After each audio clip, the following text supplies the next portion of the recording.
Parcel এসছে এবং সেখানে আমাদের সোর্সও ছিল। সাথে সাথে আমাদের টিম সেটাকে সেই জায়গায় যায় এবং দেখে যে সন্দেহ করার মতো পার্সেল রয়েছে এবং সেখান থেকে নমুনা পরীক্ষা করেই দেখা যায় যে সেখানে বিপুল পরিমাণ বলা যায় টেট্রাহাইড্রোক্যানাবিনল বলে পুশ, এটা আসলে গাঁজা এবং এটা গাঁজার চেয়েও অনেক বেশি শক্তিশালী একটা নেশা দ্রব্য মাদক। ক্যানাবিস চকলেট এবং ক্যানাবিস কেক এইটা পাওয়া যায় এবং এটা জব্দ করা হয় যথারীতি।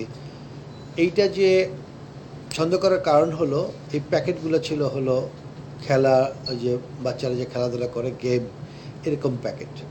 সেই প্যাকেটের ভিতরে যখন আসছে তখন বোঝা গেল যে এটা সন্দেহ করে এবং সেই প্যাকেটগুলো যেভাবে করা হয়েছে পরে বোঝা গেল যে এটা আবশ্যিকভাবে লুকানোর একটা ব্যবস্থাপনা তারা করেছিল।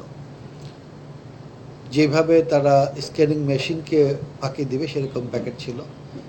সুতরাং সেই প্যাকেট খোলার পরে বা প্যাকেটগুলো থেকে নমুনা নিয়ে যখন পরীক্ষা করা হয় দেখা যায় যে এই বিষয়গুলো ক্যানাবিসযুক্ত সকল কেক, চকলেট এবং কুশ যেটাকে বলে এটা পাওয়া গেল। এবং এটা আমরা নেট থেকে যেটা বুঝি যে নেট থেকে প্রাপ্ত যে মূল্যমানের কথা চিন্তা করলে এটা প্রায় কোটি টাকার মতো বিষয়। সেখানে কোনো ঠিকানা আসলে ছিল না। ঠিকানাটাও যে পার্সেল যারা সংগ্রহ করবে তাদের ঠিকানা ছিল না, কিন্তু একটা নাম্বার ছিল। এখন বর্তমানে সকলেই কমিউনিকেশন তো মোবাইল ভিত্তিক, সুতরাং আমাদের যে প্রযুক্তি আছে মোবাইল ট্র্যাকিং সিস্টেম, আমরা যাদের সাহায্য নিই তাদের মাধ্যমে আমরা সেই মোবাইলটা আমাদের টিম তারা এটা করতে পেরেছে এবং দেখা গেল যে সাভারে একটা ব্যক্তি জনাব রাসেল মিয়া, তার নাম্বারটি ছিল। প্রথমে তাকে রিচ করা হয়, তার কাছ থেকে শোনা মানে তার স্বীকারোক্তি অনুযায়ী এই যে পার্সেলের ব্যবসাটা কে করে সে আরেকজনের নাম বলে, তার নাম রমজান।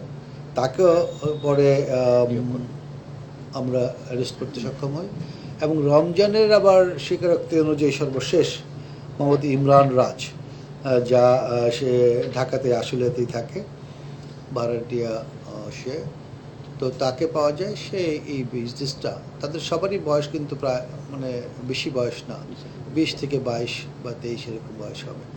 তো এই ইয়াং জেনারেশনের এই অংশটা এই ব্যবসার সাথে জড়িত তারা স্বীকার করেছে। এটা প্রাথমিক স্বীকার, পরবর্তীতে করবে কিনা সেটা ভিন্ন বিষয়, কিন্তু স্বীকার করেছে এবং তারা দীর্ঘদিন যাবত এই বিজনেসটা করছে।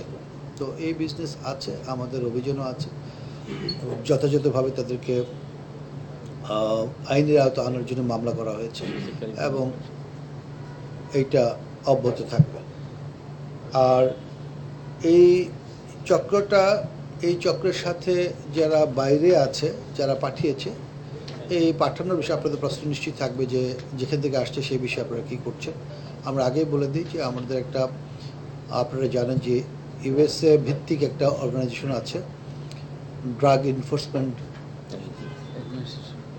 অ্যাডমিনিস্ট্রেশন, DEA বলে। তারা আন্তর্জাতিক পর্যায়ে কাজ করেন, আমাদের সাথে কোলাবোরেশন আছে।